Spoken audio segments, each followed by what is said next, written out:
Ο πρώτος μας εισηγητής είναι ο κύριος Κωνσταντίνος Κοκολάκης. Να κάνω μια ανάγνωση του βιογραφικού του.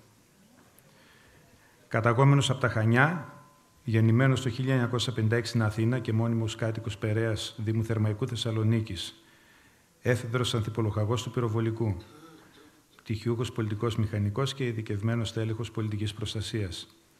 Εργάστηκε στο υπηχοδέως επιβλέπων μηχανικός.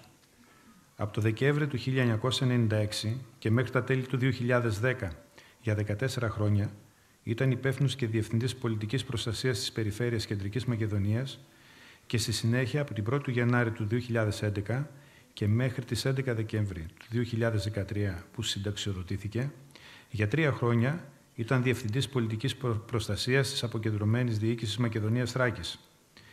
Κατά τη διάρκεια των 17 αυτών ετών, είχε εμπλοκεί στην αντιμετώπιση μεγάλων καταστροφών και στη διαχείριση κρίσεων, όπως η πτώση του αεροσκάφους Γιάκοβλεφ το 1997, η πτώση του ελικοπτέρου Σινούκ το 2004 με τον Πατριάρχη, οι σεισμοί Αθηνών και της Τουρκίας το 1999, οι μεγάλες πυρκαγιές Σέιξου το 1997, της Χαλκιδικής το 1998 και το 2006 και του Αγίου Όρους το 2012, πλημμύρες και καταλλοστήσεις της Κεντρικής Μακεδονίας και άλλα, καθώς και με συμμετοχή σε πολλά ευρωπαϊκά προγράμματα πολιτικής προστασίας.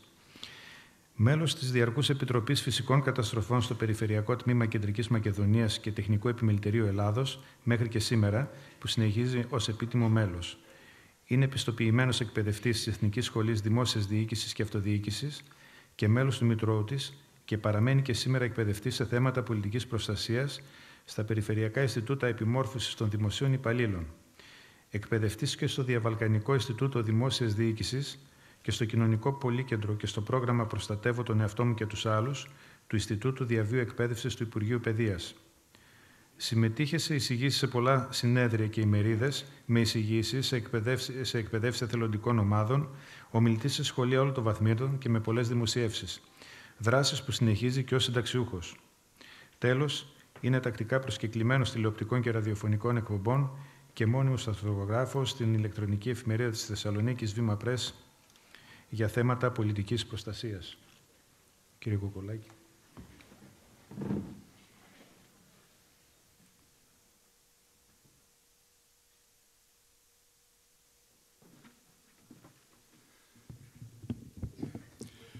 Πανωσολογιότατε, κυρία Αντιπεριφερειάρχα, αγαπητοί προσκεκλημένοι, κυρίες και κύριοι, θα μιλήσουμε για πολιτική προστασία. Κάποτε, βάζοντας έντυπα στη Διεθνή Έκθεση Θεσσαλονίκης στο περίπτερο, πλησίασε κάποιος, μου λέει, πολιτική προστασία. Είστε εσείς, λέει, που προστατεύετε τους πολιτικούς. Λέω, να πεις κάτι τέτοιο σήμερα μπορεί να φας και ξύλο. Και λέω, και πώς λέγεται η προστασία του πολίτη? Σκέφτηκε, μου λέει, πάλι πολιτική προστασία μου βγαίνει. Πραγματικά, λοιπόν, να δούμε τι είναι πολιτική προστασία. Και από εκεί και πέρα, επειδή το θέμα δεν είναι να λέμε θεωρίες, το θέμα είναι να δούμε πραγματικά τι κάνουμε σε έκτακτες ανάγκες. Βρισκόμαστε στο νομό Σερών, θυμάμαι πολλά περιστατικά, κυρίως πλημμύρες βέβαια στο νομό και ανθρώπινες ζωές που χάθηκαν στο Στριμώνα, αλλά θυμάμαι και μια φοβερή, την καλύτερη άσκηση εκένωσης και η μεγαλύτερη άσκηση που έχει γίνει πανελλαδικά έγινε εδώ, στις Σέρρες. Αυτή που θα παρουσιάσει μετά ο κύριος Πενολίδης. Και πραγματικά χαίρομαι που βρίσκομαι ξανά μαζί σας και χάρη στο Γιάννη τον Ευστρατιάδη που είχε την ιδέα, ανταλλάξαμε πολλές συζητήσεις, κουβέντες, email και έτσι σήμερα είναι το θέμα να ενημερώσουμε το τι κάνουμε. Διότι αν σας ρωτήσω, πέφτουν κεραυνοί. Και εντάξει, λέμε, στο σχολείο το μόνο που μάθαμε είναι να μην πηγαίνουμε κάτω από τα δέντρα. Και αν πούμε ότι είμαστε σε ένα ξέφωτο, δεν έχει ούτε δέντρα, ούτε στέγαστρα, ούτε τίποτε. Κρανίου τόπος. Ένα ίσιωμα, ένα επίπεδο. Και πέφτουν κεραυνοί. Τι θα κάνατε? Άκουσα κάποιον που είπε θα ξαπλώσω κάτω. Τον Αθανάσιο Διάκο τον θυμάστε? Σουβλιστός θα πάτε. Γιατί εκείνη την ώρα τον κεραυνό τον τραβάει η γη. Άρα, λογική η αντίδρασή σας, αυτό που είπατε, να μην είμαι το πιο ψηλό αντικείμενο, αλλά τον τραβάει η γη. Άρα χρειάζεται να έχεις λιγότερη επαφή με το έδαφος. Και τι κάνουμε, θα τα δούμε. Απ' την άλλη μεριά είμαστε στις Σέρρες, πολυκατοικίες και εδώ. Γίνεται σεισμός και μένουμε στον 5ο-6ο όροφο της πολυκατοικίας. Την ώρα του σεισμού μπαίνουμε κάτω από το τραπέζι, δίπλα από το τραπέζι που λέει το τρίγωνο ζωής, θα τα σχολιάσουμε. Το απάνω ή κάτω, ή δίπλα. Αλλά φεύγοντας από το σπίτι, μια και είμαστε στον 5ο-6ο όροφο της πολυκατοικίας, θα πάμε ταράτσα ή θα πάμε κάτω? Ταράτσα. Και πόση ώρα θα κάτσετε στην ταράτσα? Λοιπόν, όλα αυτά θα τα συζητήσουμε σήμερα εντάχει, για να μην σας φάω και πολύ χρόνο γιατί είναι άλλες 2 παρουσιάσεις, αλλά θα τα συζητήσουμε, θα τα σχολιάσουμε, θα δείτε ταινίες ακριβώς για να φύγετε πιο δυναμωμένοι, με περισσότερες γνώσεις, γιατί η γνώση είναι προστασία. Τι πιθανότητες για έναν άνθρωπο να πεθάνει από διάφορες αιτίες? Πρώτο και καλύτερο, το τσιγάρο. Από την άλλη μεριά, λέει σεισμός στο Ιράν, 1 στις 23.000. Σεισμός στην Καλιφόρνια, 1 στα 2 εκατομμύρια.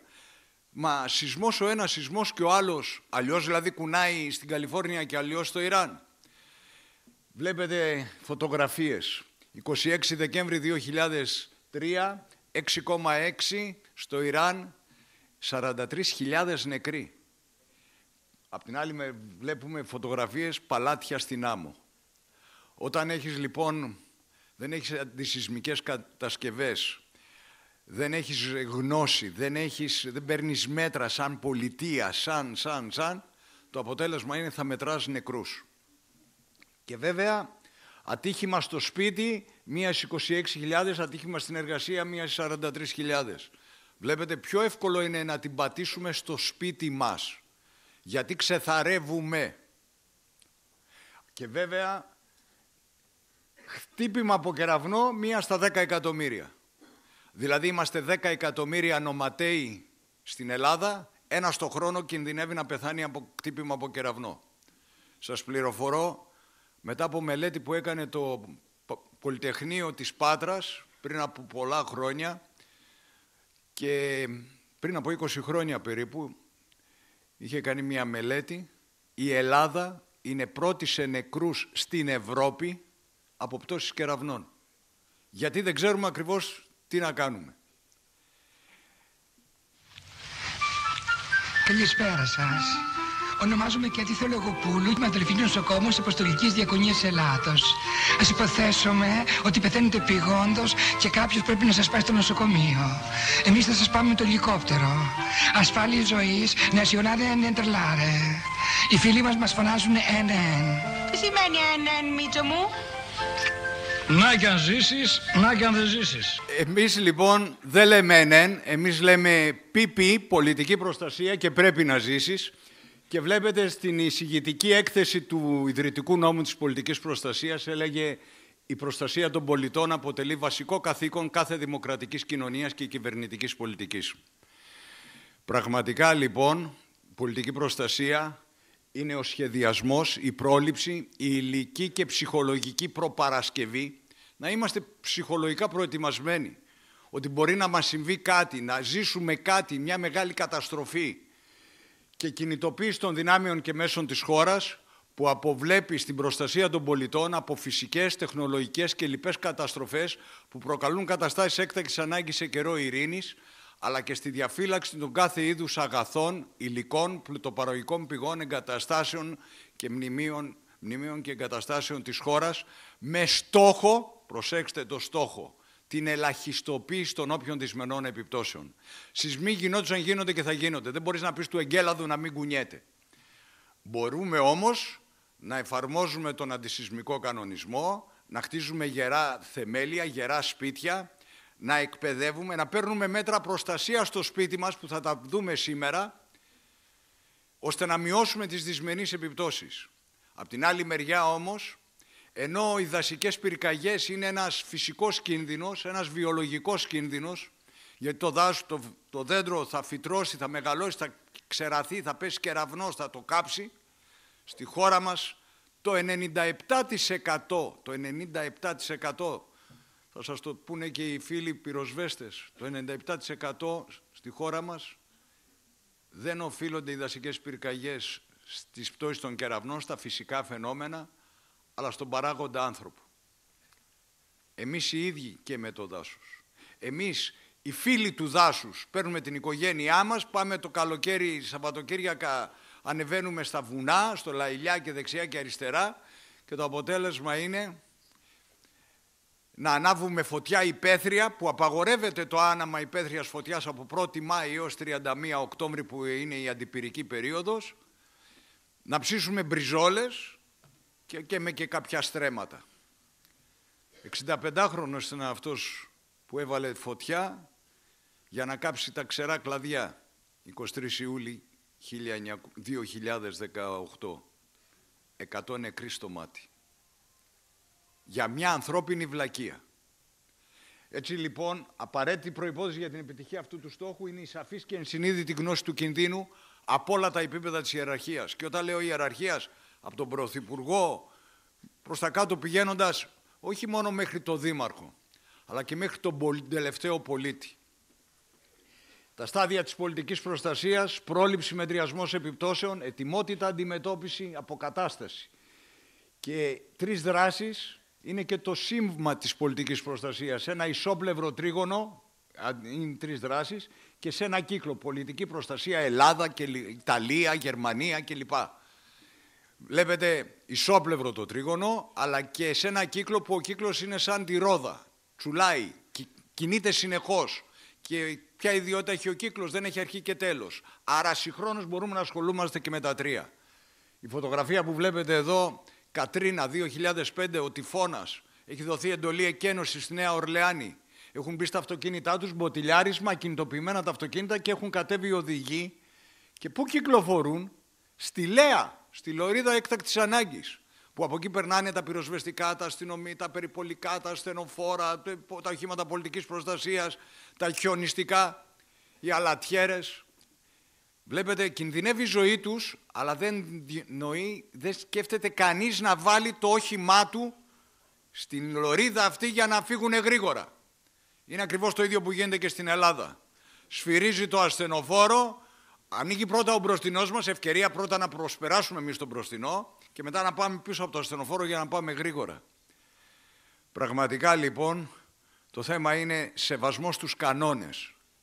Και μάλιστα η Ευρώπη λέει αντί τρίγωνο να τον κάνουμε πυραμίδα. Πρόληψη και ελαχιστοποίηση επιπτώσεων, ετοιμότητα και επέμβαση, διοίκηση, έλεγχος, επικοινωνίες, συντονισμός. Εκεί που χάθηκε το παιχνίδι στο μάτι το καλοκαίρι. Ανάλυση μετά την καταστροφή και αποκατάσταση, ανάλυση επικινδυνότητας, να δούμε πόσο επικίνδυνη είναι η περιοχή μας και πληροφόρηση και εκπαίδευση, αν θέλετε αυτό που γίνεται σήμερα εδώ. Λοιπόν, η πολιτική προστασία όμως, να ξεκαθαρίσουμε κάτι.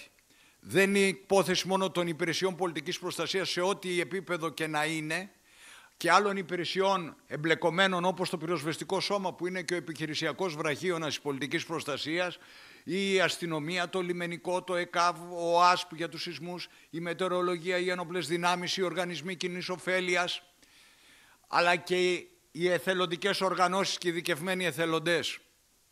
Και εδώ να πούμε ένα μεγάλο ευχαριστώ στο εθελοντικό κίνημα. Όλων των άλλων είναι η δουλειά τους. Ενώ ο εθελοντής αφήνει τη δουλειά του ή διαθέτει τον ελεύθερο χρόνο του για να συνδράμει το κράτος να βοηθήσει το συμπολίτη. Γι' αυτό σεβασμός στους εθελοντές. Και από την άλλη μεριά όμως να πούμε ότι είναι και υπόθεση όλων των υπηρεσιών, όλων των φορέων, ιδιωτικού και δημόσιου τομέα, αλλά και όλων των πολιτών. Όχι ότι θέλουμε να μεταφέρουμε την ευθύνη στον πολίτη. Προσέξτε. Αρκεί ο πολίτης να κάνει αυτό που πρέπει. Δηλαδή, όταν δεν είναι δυνατόν, έβαλες αγωγό αερίου στο σπίτι σου και έκλεισες την πυροσβεστική φωλιά, δεν χρειάζεται τώρα η πυροσβεστική φωλιά. Τι χρειάζεται? Μια φορά θα να σου χρειαστεί. Απ' την άλλη μεριά, ξέρεις ότι το φορτηγό σου θα πάει πάνω στα βουνά, θα το φορτώσεις κατάλληλα να μην κάνει σούζα στις ανηφόρες. Θα φορτώσεις κατάλληλα με ένα φορτηγό με μελαμίνες που πριν από κάποια χρόνια θρηνήσαμε τόσα παιδιά στα Τέμπη. Γι' αυτό λέμε είναι υπόθεση όλων η πολιτική προστασία. Και από τη λειτουργία του καθενός εξαρτάται το αποτέλεσμα. Ωραία. Να μην το βάλουμε στον κεντρικό δρόμο το πι για να βάζουμε τα σκουπίδια. Χωράει να περάσει το πυροσβεστικό όχημα που θα πάει, χρειάζεται να μεταβεί γρήγορα να σβήσει μια φωτιά. Δεν σκεφτόμαστε δυστυχώς την έκτακτη ανάγκη. Και μην νομίζετε, στο αυτοκίνητό σας μέσα έχετε πυροσβεστήρα. Γιατί το λέει ο κώδικας οδικής κυκλοφορίας, ότι αν σε σταματήσει η τροχέα, έχεις τρίγωνο, έχεις πυροσβεστήρα. Και έχουμε ένα πυροσβεστήρα από τότε που αγοράσαμε πριν από 15 χρόνια το αμάξι. Ούτε αναγόμωση κάνουμε, ούτε τίποτε. Στο σπίτι μας όμως, που κοστίζει πολύ περισσότερο, έχουμε πυροσβεστήρα. Όχι. Θεωρούμε ότι δεν χρειάζεται. Δεν θα καούμε εμείς. Οι απέναντι θα καούνε. Οι απέναντι θα πλημμυρίσουν. Πάντα είναι οι απέναντι. Και όμως, σύμφωνα με στοιχεία της πυροσβεστικής, 5.500 σπίτια κάθε χρόνο καίγονται. 3.500 σπίτια πλημμυρίζουν και κάπου 400 σπίτια καταραίουν. Και όμως, αυτά στην Ελλάδα. Αλλά θεωρούμε ότι εμείς είμαστε στο απειρόβλητο. Ινδονησία, 26 Δεκέμβρη 2004, δεύτερη μέρα Χριστουγέννων. Ξαφνικά, ένα κύμα, τραβούνται απότομα τα νερά 343 μέτρα πίσω και μετά έρχεται ένα τσουνάμι.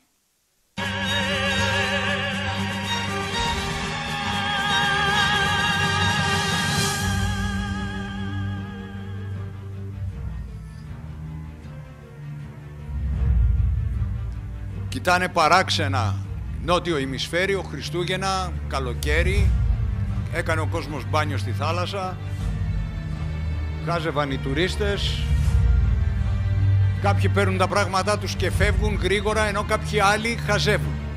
Δεν το έχουν ξαναδεί το θέαμα. Τι είναι αυτό? Δυο σκάφη που δεν θα τα ξαναδούμε, ένα τσουνάμι.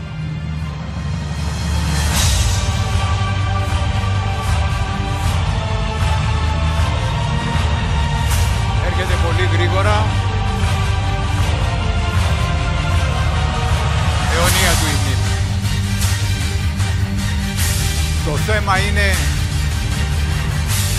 250.000 νεκροί. Και όχι μόνο 250.000 νεκροί, και σας πληροφορώ ότι μεταξύ αυτών χιλιάδες Σκανδιναβοί που είχαν πάει για διακοπές χριστουγεννιάτικες και μετά ήρθαν οι πρέσβεις πρόξενοι στο γραφείο στη Θεσσαλονίκη, επισκεφθήκανε εμένα και τον κύριο Περιφερειάρχη τότε, τον κύριο Τσιόδρα, με αγωνία για την Ελλάδα, αν έχουμε εμείς εδώ στην Μακεδονία σχέδια το ένα το άλλο κλπ. Χιλιάδες νεκροί γιατί οι Σκανδιναβοί δεν ξέρανε τι είναι το τσουνάμι, μια και δεν έχει η περιοχή τους. Δεν ξέρεις λοιπόν ποτέ που μπορεί να βρεθείς σε ένα ταξίδι, μεθαύριο επαγγελματικό, σε διακοπές και να ζήσεις μια τέτοια έκτακτη ανάγκη. Έτσι ήταν και η 10χρονη Αγγλίδα Τίλι Σμιθ. Μαζί με τους γονείς της, με την αδελφούλα της, κάνανε βόλτα στην παραλία και ξαφνικά βλέπει η τσιρίκα το κύμα να φεύγουν τα νερά πίσω. Μόλις το είδε έβαλε τις φωνές. Γρήγορα πάμε μακριά πίσω και ψηλά και μακριά θα έρθει ένα κύμα και θα μας πνίξει όλους. Με τις φωνές της έπεισε όχι μόνο τους γονείς της, αλλά και όλους τους ενίκους του ξενοδοχείου. Και τη βλέπουμε ένα χρόνο μετά με τον Bill Clinton, τον παλιό πρόεδρο της Αμερικής. Τιμήθηκε η Τίλι Σμιθ γιατί με τις γνώσεις της και τις φωνές της έσωσε περίπου 100 συνανθρώπους μας. Πώς το ήξερε η Τίλι Σμιθ? Στο σχολείο ο δάσκαλος 2 μήνες νωρίτερα μίλησε για τα πρόδρομα φαινόμενα σε ένα τσουνάμι. Άμα δείτε απότομη ανύψωση βύθιση της στάθμης της θάλασσας ή τα νερά να φεύγουν πίσω, να ξέρετε ότι μπορεί να έρθει τα επόμενα λεπτά ένα μεγάλο κύμα και να μας πνίξει όλους. Και μην νομίζετε ότι η Ελλάδα είναι στο απειρόβλητο. Μάλιστα το πρώτο τσουνάμι που έχει καταγραφεί επίσημα ιστορικά, 479 π.Χ., Ποτίδεα, Χαλκιδική, βούλιαξε το στόλο του Ξέρξη. Και 1932, 26 Σεπτέμβρη, η Ερισσός. Είναι τα 2 βορειότερα τσουνάμι στην Βόρειο Ελλάδα, στο Βόρειο Αιγαίο. Ο κόλπος της Θεσσαλονίκης 2.500 χρόνια δεν έχει χτυπηθεί ποτέ από τσουνάμι. Ένα παιδί, ένας δάσκαλος, ένα βιβλίο και ένα μολύβι μπορούν να αλλάξουν τον κόσμο, είπε η Μαλάλα Γιουσαφζάη, η 14χρονη κοπέλα, που το αμάρτημά της ήταν ότι ήταν κορίτσι και ήθελε να μάθει γράμματα. Στο χωριό της, στο Αφγανιστάν, δεν είχε σχολείο, έπαιρνε το λεωφορείο κάθε μέρα με την τσάντα στα χέρια, υπομάλης, να πάει στο διπλανό χωριό για να μορφωθεί. Μια μέρα λοιπόν, μέσα στο λεωφορείο, μπαίνει και ένας στρατιωτικός, ένας αξιωματικός πολεμικής αεροπορίας, βλέπει την κοπέλα με τα βιβλία και έβγαλε το περίστροφο και την πυροβόλησε στο κεφάλι. Η Μαλάλα Γιουσαφζάη επέζησε και τη βλέπετε να μιλάει τώρα μέσα στο κτίριο του ΟΗΕ. Τιμήθηκε μάλιστα και με το Νόμπελ Ειρήνης το 2014. Είναι σημαντικό λοιπόν η εκπαίδευση, μίλησαν πριν και οι δύο διευθυντές πρωτοβάθμιας και δευτεροβάθμιας, πραγματικά είναι σημαντικό η πολιτική προστασία να γίνει ένα διαδραστικό μάθημα στα σχολεία.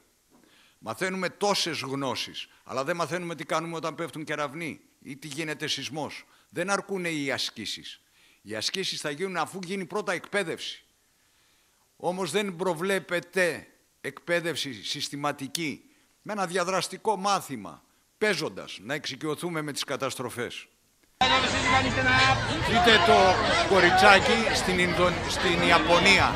Φοράνε ειδική κουκούλα όλοι οι μαθητές, σκεπασμένος λίγο οι ώμοι, ώστε αν πέσει, και φοράνε και καπελάκι από κάτω κάποια, αν πέσει ένα κομμάτι σοβάς μετά από ένα σεισμό, να μην τα χτυπήσει στο κεφάλι.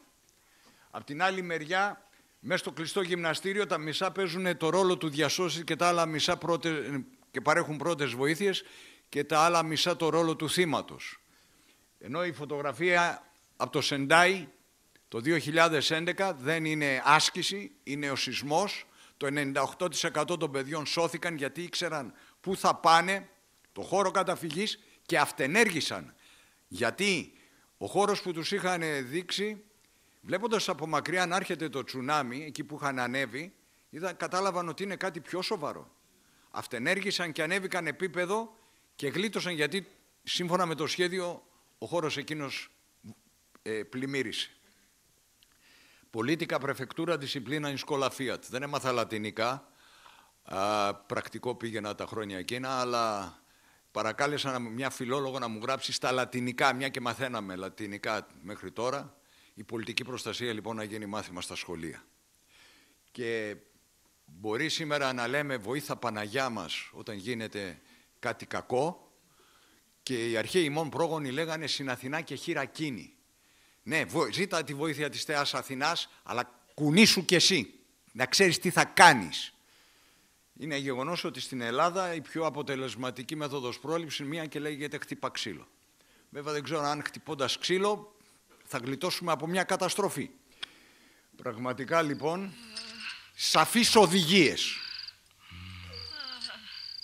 Ψήνεται στον πυρετό η κυρία, ο άντρας της θέλει να της δώσει το φάρμακο.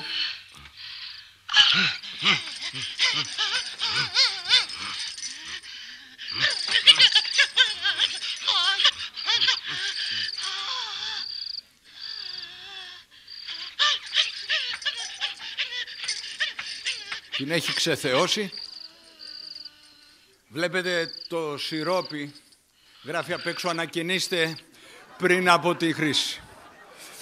Γι' αυτό λοιπόν λέμε, θα πρέπει να είμαστε σαφείς στις οδηγίες, σε αυτά που λέμε. Μπορεί πραγματικά, υπάρχει και το IQ του ραδικιού που λέμε, οπότε πραγματικά λοιπόν θα πρέπει να είμαστε σαφείς. Καταρχάς, όταν κινδυνεύουμε δεν καθυστερούμε. Είναι από το τσουνάμι, βλέπετε ο άλλος χαζεύει πίσω και του λένε γρήγορα, κίνδυνος, τρέξε γρήγορα, και δεν προλαβαίνει να ανέβει τη σκάλα και ήδη το τσουνάμι, βλέπετε το κύμα, το νερό έχει μπει μέσα στο κτίριο. Έτσι λοιπόν δεν καθυστερούμε, δεν χαζεύουμε. Και βέβαια μπορεί να ξέρουμε το 100, το 166, το 199, το 108 για το λιμενικό κλπ. υπάρχει και ένας άλλος αριθμός στη ζωή μας που σίγουρα σιγά σιγά θα καταργήσει τα άλλα νούμερα και θα είναι μόνο αυτό. Το 112, ο Ευρωπαϊκός Αριθμός Έκτακτης Ανάγκης. Ένα νούμερο που ισχύει σε όλη την Ευρώπη, όλο το 24ωρο, 7 μέρες την εβδομάδα. Μπορούμε να παίρνουμε το 112 και μας συνδέει με αστυνομία, πυροσβεστική, ΕΚΑΒ, λιμενικό, την Εθνική Γραμμή ΣΟΣ, την Ευρωπαϊκή Γραμμή για τα εξαφανισμένα παιδιά, το χαμόγελο του παιδιού. Και βέβαια πάντα χωρίς πανικό, πανικός είναι πάντα ο κακός σύμβουλος σε κάθε περίπτωση. Παίρνουμε, δίνουμε τα στοιχεία, απαντάμε στις ερωτήσεις που μας λένε και η κλήση είναι χωρίς χρέωση και από το σταθερό και από κινητό και από δημόσια τηλεφωνική καρτοσυσκευή, αλλά και το κινητό μας και χωρίς κάρτα SIM. Μόνο επίγουσα κλήση, ακόμα και όταν είναι εκτός δικτύου. Μόνο επίγουσα κλήση γράφει το κινητό τότε. Το μόνο νούμερο που μπορείτε να πάρετε είναι το 112. Το οποίο 112, ακόμα και όταν είστε εκτός δικτύου, μπορείτε να πάρετε και σήμερα το 112 σας εντοπίζει πού βρίσκεστε, χαθήκατε στο Λαϊλιά πάνω. Μπορείτε να πάρετε το 112, εντοπίζετε το στίγμα σας και κινητοποιείτε ο μηχανισμός για τη διάσωσή σας. Αν κατά λάθος πάρετε το 112, μην το κλείσετε, θα νομίζετε το τηλεφωνικό κέντρο ότι είναι κάποιος που έχει ανάγκη, λιποθύμησε και δεν μπορεί να μιλήσει. Προσπαθεί να σας πάρει, εσείς ντρέπεστε και σε λίγο θα δείτε δίπλα σας το διοικητή της πυροσβεστικής, της αστυνομίας κλπ. Να σας κοιτάνε παράξενα. Λοιπόν, για να μην γίνονται άσκοπες κινητοποιήσεις, να λέτε συγγνώμη, έκανα λάθος. Επίσης, αν ο παππούς, η γιαγιά που έχουν άνοια, Αλτσχάιμερ, στο σπίτι, πήρανε το κινητό, ανοίξαν την πόρτα και χάσαμε τον παππού και τη γιαγιά. Μπορείτε να απευθυνθείτε στον εισαγγελέα υπηρεσίας και εφόσον τον πείσετε, δεν είναι εύκολο, ότι το νούμερο που του δίνεται είναι του παππού που έχει μαζί του το κινητό, να δώσει εντολή να εντοπιστεί πού κυκλοφορεί ο παππούς και να βρεθεί ζωντανός ο παππούς και όχι να βρούμε μετά από κάτι μήνες τα κόκαλά του. Σας λέω δεν είναι εύκολο να τον πείσετε. Γιατί? Μπορεί να δίνετε ένα νούμερο γιατί ψάχνετε αυτόν που σας χρωστάει λεφτά ή να κακομεταχειριζόμασταν τον παππού και κάποια στιγμή που βρήκε εξεκλείδωτη την πόρτα έφυγε για να γλιτώσει από μας.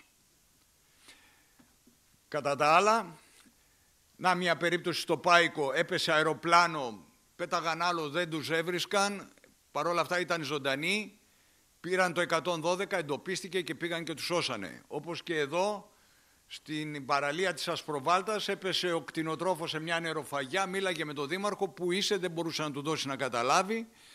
Πραγματικά πήρε το 112 και πήγε ο ίδιος ο υπεύθυνος πολιτικής προστασίας του Δήμου και τον έσωσε, τον βρήκε με υποθερμία και μάλιστα κατά σύμπτωση είχε γίνει αυτό το συμβάν 11 Δευτέρου 2012 και 11 Δευτέρου, επειδή σχηματίζεται στις 11 Φλεβάρι ο αριθμός 112, εκείνη την ημέρα σε όλη την Ευρώπη γιορτάζεται ο αριθμός 112. Να πω για τους κεραυνούς μόνο, ότι κεραυνοί στη Βόρειο Ελλάδα δεν έχουμε το χειμώνα. Το χειμώνα έχουμε βροχοπτώσεις κλπ, αλλά όχι καταιγίδες. Οι καταιγίδες είναι ένα καλοκαιρινό φαινόμενο για τη Βόρειο Ελλάδα. Και όταν λέμε καταιγίδα περιλαμβάνει ισχυρούς ανέμους, ανεμοστρόβιλους, αστραπές κεραυνούς, έντονες βροχοπτώσεις, πλημμύρες, χαλάζι και στο τέλος και ένα ουράνιο τόξο. Για να πούμε λοιπόν για τους κεραυνούς που πέφτουν εκατομμύρια κάθε χρόνο, 33.000, 25 χιλιόμετρα η μέγιστη απόσταση που το αυτί ακούει τη βροντή. Αν δούμε τώρα τη λάμψη, πέφτει ο κεραυνός, και χρονομετρήσουμε πόσα δευτερόλεπτα θα περάσουν για να ακούσουμε το μπαμ του κεραυνού, και δεν μετράμε είτε κοιτώντας το ρολόι τα δευτερόλεπτα ή μετράμε μόνοι μας, όχι 1, 2, 3, 4 τα δευτερόλεπτα, αλλά 1001, 1002, 1003, 1004, 1005, γιατί έτσι πιάνουμε το διάστημα του δευτερολέπτου, 1015 και ακούμε τον μπαμ. Άρα πέρασαν 15 δευτερόλεπτα. Διαιρούμε δια του 3, 5 χιλιόμετρα απόσταση από εμάς έπεσε ο κεραυνός. Ή πολλαπλασιάζουμε το 15 που μετρήσαμε επί 340, 4.800, την ταχύτητα του ήχου το 340, 4.800 έχει πέσει ο κεραυνός από εμάς. Έτσι μπορούμε να εντοπίσουμε που έπεσε ο κεραυνός, ώστε μην τυχόν από εκείνο το δέντρο που έπεσε και χτύπησε ένα δέντρο, μας προκύψει μια δασική πυρκαγιά. Πώς θα προφυλαχτούμε λοιπόν αν είμαστε στο δάσος, αφού είμαστε στο δάσος παντού δέντρα. Δεν θα πάμε κάτω από φιλοσιές ψηλών δέντρων, αλλά από μια συστάδα χαμηλά δέντρα. Από την άλλη μεριά, αν έχουμε δικαίωμα επιλογής στον τύπο του δέντρου, δεν θα προτιμήσουμε τα πλατήφυλλα που θα μας προστάτευαν καλύτερα σε μια καταιγίδα, αλλά τα κονοφόρα. Όλα χτυπιούνται. Απλά όταν θα χτυπηθεί το κονοφόρο, μοιράζεται το φορτίο του κεραυνού σε όλες τις βελόνες. Άρα μετριάζεται ο κίνδυνος για τον άνθρωπο. Αν είμαστε στο βουνό, δεν θα κάτσουμε στην κορυφή, να μην είμαστε το πιο ψηλό. Θα ψάξουμε ένα κύλωμα στην πλαγιά, χωρίς να έχει μέσα νερό. Το γιατί θα το δείτε παρακάτω. Να, αν είστε στο υγρό στοιχείο, καλοκαίρι είπα, πέφτουν κεραυνοί. Μπορεί να είμαστε λοιπόν στη σεραϊκή ακτή και να κάνουμε το μπάνιο μας και ξαφνικά αρχίζουν να πέφτουν κεραυνοί. Αν είστε στη θάλασσα και κολυμπάτε, βρίσκεστε σε βάρκα και δείτε αστραπές, απομακρυνθείτε έγκαιρα, η καταιγίδα είναι ακόμα μακριά. Αν αρχίζουν να ακούγονται και οι βροντές, η καταιγίδα πλησιάζει και δεν πρέπει να μένουμε στην ακτή. Η διαχωριστική γραμμή στεριάς θάλασσας, υγρού στοιχείου, είναι κεραυνόπληκτη. Και βέβαια, αν αρχίζουν να πέφτουν κεραυνοί και είστε σταματημένοι βάρκα, σηκώστε την άγκυρα, μην κάνετε κουπί, καθίστε στο μέσον, καθίστε εκεί. Οι καταιγίδες κινούνται με ταχύτητα 30-60 χιλιόμετρων την ώρα. Θα περάσει η καταιγίδα. Και γενικά μείνετε μακριά από το υγρό στοιχείο, θάλασσα, ποτάμι, λίμνη, πισίνα, λάκκο με νερό. Το Γερμανό τουρίστα τον πέτυχε το 2003 στο τραμπολίνο της πισίνας στην Πρέβεζα. Δείτε εδώ τον πιτσιρικά, ξυπόλυτος, πάει μέσα στο λάκκο με το νερό.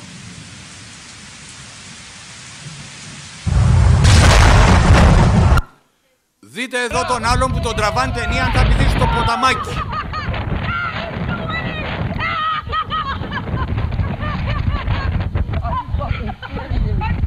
Δεν σημαίνει ότι σώνει και καλά ο κεραυνός θα σκοτώσει, αλλά μπορεί να αφήσει κάποιο κουσούρι στο άτομο που θα το χτυπήσει. Λοιπόν, αν είμαστε κοντά σε μεταλλικές κατασκευές, απομακρυνόμαστε από το μέταλλο, μακριά από σιδηρές κατασκευές μεταλλικές ή μεταλλικά μηχανήματα, μακριά από γραμμές τρένου, δίκτυα ίδρευσης και ΔΕΗ. Μες στην καταιγίδα χάσαμε προσανατολισμό, βρήκαμε τη γραμμή του τρένου. Λέμε θα την ακολουθήσουμε, θα με βγάλει στο σταθμό. Κινδυνεύουμε ανα πάσα ώρα και στιγμή, γιατί μπορεί να μεταφέρουν την εκτόνωση ενός κεραυνού σε απόσταση 20 έως 40 χιλιόμετρων. Και βέβαια, αν είστε μέσα στο αυτοκίνητο, μέσα στην καταιγίδα, δεν μπορείτε να οδηγήσετε, ακινητοποιήστε το αυτοκίνητο δεξιά, ανάψτε τα αλάρμ να μην πέσει κανείς πάνω μας, κλείστε τα παράθυρα, κατεβάστε την κεραία και δεν ακουμπάμε μέσα στο αυτοκίνητο μέταλλο. Αν σκεφτείτε το αυτοκίνητά σας, δεν έχει μέσα σίδερο, πλαστικό, ύφασμα, δέρμα, ξύλο, κόκαλο, έχει αφαιρεθεί το μέταλλο. Από εκεί και πέρα, αν είστε σε εξοχικό σπίτι, και όχι, δεν λέμε για τις πόλεις, γιατί μες στις πόλεις υπάρχουν στα καμπαναριά των εκκλησιών, στις καμινάδες των εργοστασίων, στους πυλώνες της ΔΕΗ, στα δημόσια κτίρια, στα σχολεία, υπάρχουν αλεξικέραυνα. Βέβαια, ένα ζήτημα να μην έχουν πάρει το χάλιβα από μέσα κάποιοι, γνωστοί άγνωστοι. Λοιπόν, από εκεί και πέρα είναι θωρακισμένες οι πόλεις. Ένα εξοχικό σπίτι όμως που είναι ψηλά στο βουνό για να έχει και ωραία θέα, γι' αυτό απομακρύνεστε από τα παράθυρα, πόρτες, τζάκι, σωλήνες υδροδότησης, κλείστε ηλεκτρονικούς υπολογιστές και τηλεοράσεις, βγάλτε από την κεραία την τηλεόραση, γιατί περνάει μέσα από τη δομημένη καλωδίωση και δεν μιλάμε και στο τηλέφωνο, στο σταθερό, γιατί μέσα από τη δομημένη καλωδίωση μπορεί να περάσει ο κεραυνός. Και τώρα αν είμαστε απροστάτευτοι, που ρώτησα πριν και που είπατε κάποιοι να ξαπλώσουμε κάτω. Ένδειξη ότι θα πέσει κεραυνός είναι ότι ηλεκτρίζεται η ατμόσφαιρα. Εγώ δεν θα το καταλάβω, οι γυναίκες το καταλαβαίνουν, που σηκώνεται η τρίχα κάγκελο. Αυτομάτως πετάμε από πάνω μας κάθε μεταλλικό αντικείμενο, και το λέω ειδικά για τις κυρίες που φοράνε αλυσίδες, και κάνουμε βαθύ κάθισμα, το κεφάλι ανάμεσα στα πόδια και αν μπορούμε και στις μύτες των ποδιών. Μην ξαπλώνετε κάτω. Μια κοπελιά ήταν μια παρέα νέων παιδιών στην Ποτίδεα πριν από 15 χρόνια. Λέει, άρχισαν οι κεραυνοί να πέφτουν. λέει η παρέα, πάμε να απομακρυνθούμε, η περιοχή είναι κεραυνόπληκτη, λέει η κοπέλα της παρέας. Εγώ είμαι και προκλητική για τους κεραυνούς με τόσες αλυσίδες που φοράω. Δεν τις έβγαλε, μετά από 3 λεπτά την πήρε η νεκροφόρα. Σας λέω, η Ελλάδα είναι πρώτη σε νεκρούς στην Ευρώπη. Σε μια διάλεξη αντίστοιχη που έκανα στη Λάρισα, ήταν η ιατροδικαστής της Θεσσαλίας από κάτω και σηκώνει το χέρι και μου λέει 2000-2004 μέσα σε 5 χρόνια 39 νεκροί στη Θεσσαλία. Απλά γράφεται στα μονόστερα των εφημερίδων. Κεραυνός έπεσε, σκότωσε το βοσκό και όλο το κοπάδι. Επίσης, αν είστε με άλλα άτομα, απομακρυνθείτε ο ένας από τον άλλον. 20 μέτρα τουλάχιστον απόσταση ο ένας από τον άλλον. Και από εκεί και πέρα όχι μεγάλα βήματα στην προσπάθειά μας να απομακρυνθούμε γρήγορα και δεν κρατάμε ποτέ ομπρέλα στην καταιγίδα που να έχει μεταλλική ακίδα επάνω. Μερικοί βάζουν μεταλλικές ακίδες γιατί τη χρησιμοποιούν και σαν μπαστούνι. Μία κυρία 45 ετών στην Αλεξάνδρεια, στην Εγνατία οδό επάνω, χάλασε ο ιαλοκαθαριστήρας, παίρνει την οδική βοήθεια της Εγνατίας να έρθουν να την βοηθήσουν. Η γυναίκα βγήκε με το ομπρελίνο και περίμενε την οδική βοήθεια. Έπεσε ο κεραυνός και τη σκότωσε. Είναι πάρα πολλά τα παραδείγματα.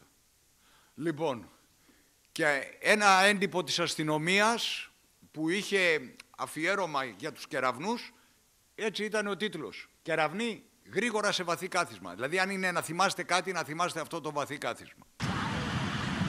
Δεν περνάμε τους ξηροπόταμους όταν βρέχει τις προηγούμενες ώρες. Τις επόμενες ώρες μπορεί να κατεβάσει λασποροή και να πνίξει κόσμο. Δείτε το φορτηγό, γεμάτο κόσμο πάει να περάσει κάθετα το ρέμα, το ποτάμι.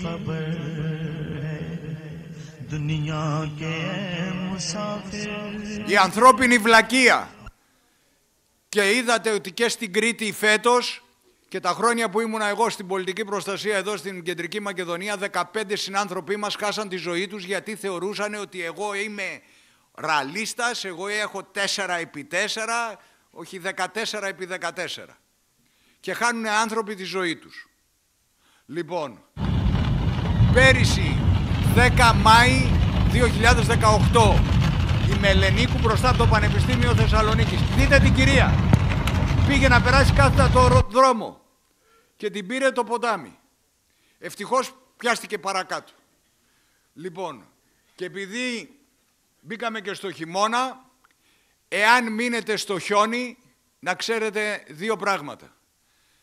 Κάθε λίγο και λιγάκι στρίβουμε το τιμόνι για να μην κοκαλώσουν το χιόνι δίπλα στους τροχούς και για κάθε 1 ώρα ανάβουμε για 10 λεπτά τη μηχανή να μην παγώσει, φροντίζουμε να είναι καθαρή η εξάτμιση, να μην έχουμε καυσαέρια από μπούκομα μες στην καμπίνα, λίγο ανοιχτό το παράθυρο για καλύτερο εξαρισμό, σηκώστε την κεραία και δέστε ένα έντονο χρωματάκι ύφασμα, ώστε αν σκεπαστεί από το χιόνι το αμάξι σας, να εντοπιστεί από τα σωστικά συνεργεία από εκείνο εκεί το κουρελάκι. Λοιπόν, καλό είναι να μην ξεχνάμε το 112, άρα έμεινα εκεί και με σκεπάζει και ενημερώστε, όπως και αν έχετε να κάνετε ένα μακρύ ταξίδι, ενημερώστε το φίλο σας ότι θα μιλάμε κάθε μισή ώρα και αν δεν σε πάρω, ενημέρωσε εσύ την αστυνομία, την πυροσβεστική κλπ. Ψάξτε να με βρείτε. Λοιπόν, και βέβαια να έχουμε αλυσίδες το χειμώνα και όχι να ανεβαίνουμε στο Λαϊλιά ή να πηγαίνουμε σε άλλα χιονοδρομικά κέντρα και να λέμε «Να, δεν είδα τον καιρό». Τουλάχιστον τα έντονα καιρικά φαινόμενα, η έμη μας βάζει στην πρίζα και προετοιμαζόμαστε. Λοιπόν, κατάλληλο ντύσιμο, δεν χρειάζεται το χειμώνα πολλά χοντρά ρούχα, πολλές στρώσεις από ψηλά ρούχα και ένα νάιλον από πάνω, έχουμε την καλύτερη θερμομόνωση. Φωτιά δεν κάνει διακρίσεις. Το τρίγωνο της φωτιάς, θερμότητα, αέρας, καυσιμίλη. Αν ρίξουμε νερό ή ρίξουμε χώμα από πάνω στην δασική πυρκαγιά, δεν θα έχει οξυγόνο η φωτιά, άρα θα σβήσει. Ή θα κάνουμε με μια αντιπυρική ζώνη γύρω-γύρω, θα σβήσει. Απ' την άλλη μεριά όμως, μπορεί να πάρει... If your chip pan catches fire, don't panic. Just follow these Το instructions. τηγάνι με το λάδι 1. φωτιά στην Turn off κουζίνα the μας. heat. 2. Run a cloth under a tap and Κλείνουμε wring την it αιστεία, out. 3. βρέχουμε Cover και the το pan and then στραγγίζουμε. wait until it's cooled Μη right down. ρίξετε νερό. Don't try and move the pan, and whatever you do, don't throw water over the fire. Μη ρίξετε νερό στο λάδι που έχει The πάρει effects φωτιά. can be devastating. Η κυρία που μιλάει κάηκε. Γιατί είναι πιο βαρύ το νερό από το λάδι, πάει από κάτω και πετάει πάνω τη φλόγα. Επειδή πριν λοιπόν είπα ότι στη δασική πυρκαγιά ρίχνουμε χώμα, μες στην κουζίνα δεν έχουμε χώμα, τι έχουμε? Αλεύρι, ζάχαρη. Μη ρίξετε αλεύρι ή ζάχαρη στο λάδι που έχει πάρει φωτιά, ένα φλιτζάνι αλεύρι ή ένα φλιτζάνι ζάχαρη, ισοδυναμεί με 2 ράβδους δυναμίτη. Θα ανατινάξετε το σπίτι στον αέρα. Λοιπόν, από εκεί και πέρα, όταν πετάνε τα αεροπλάνα, αν πούμε αυτό ότι είναι το αεροπλάνο, δείτε, μια χαρά ήταν το αμάξι, καμπριολέ έγινε. Η πίεση του νερού είναι τεράστια. Όταν λοιπόν πετάνε τα αεροπλάνα, απομακρυνόμαστε εκεί που πάμε να βοηθήσουμε να σβήσουμε τη φωτιά. Και βέβαια δεν θα πάμε να σβήσουμε τη φωτιά καλό με ρούχα παραλλαγής, δεν πάμε να παίξουμε κρυφτό στο δάσος. Γι' αυτό να φοράτε έντονα χρώματα να σας βλέπουν οι πιλότοι από πάνω. 23 Ιούλη, μια μικρή φωτιά, 12.000 στρέμματα, εκ των οποίων 7.000 οικιστικά, και το αποτέλεσμα είναι, το θέμα είναι η πολιτική προστασία, που μιλάμε για πολιτική προστασία. Την προηγούμενη μέρα, ώρα 12.30, Κυριακή, είχε βγει ο χάρτης που έλεγε ότι από απόψε το βράδυ τα μεσάνυχτα της Κυριακής στις 12 μέχρι αύριο το βράδυ τα μεσάνυχτα στις 12. Ο χάρτης είναι 12 νύχτα, 12 νύχτα. Η επικινδυνότητα στην περιοχή είναι πολύ υψηλή. Παρόλα αυτά δεν φρόντισαν οι θύνοντες ούτε να ενημερωθεί ο κόσμος ούτε τίποτα. Το αποτέλεσμα ήταν την άλλη μέρα να γίνει αυτό που έγινε. Κάποιοι είπανε στο μάτι, καταφύγαμε λέει σε ανοιχτό χώρο. Ίσως επειδή το λέμε αυτό για τους ανοιχτούς χώρους μετά από ένα σεισμό. Εδώ να διευκρινίσουμε λοιπόν, άλλα χαρακτηριστικά έχει ο χώρος καταφυγής σε περίπτωση σεισμού, άλλο στη δασική πυρκαγιά, άλλο στην πλημμύρα, άλλο στο τσουνάμι κλπ. Δεν είναι όλα το ίδιο. Στο τσουνάμι φεύγουμε από τη θάλασσα, πάμε στο βουνό. Στη φωτιά φεύγουμε από το βουνό και πάμε στη θάλασσα. Ή στο σεισμό θα βγούμε στο 1/3 της απόστασης του ύψου από το ύψος του κτηρίου. Αν είμαστε δηλαδή σε ένα διόροφο, 2-3 μέτρα πιο πέρα να πάμε, είμαστε ασφαλείς. Λοιπόν, και μιλάμε για εκένωση. Κάποτε χτύπαγαν τα παλιά χρόνια οι καμπάνες των εκκλησιών. Βέβαια σήμερα δεν ξέρω αν θα δώσει κανείς σημασία αν θα χτυπάνε οι καμπάνες.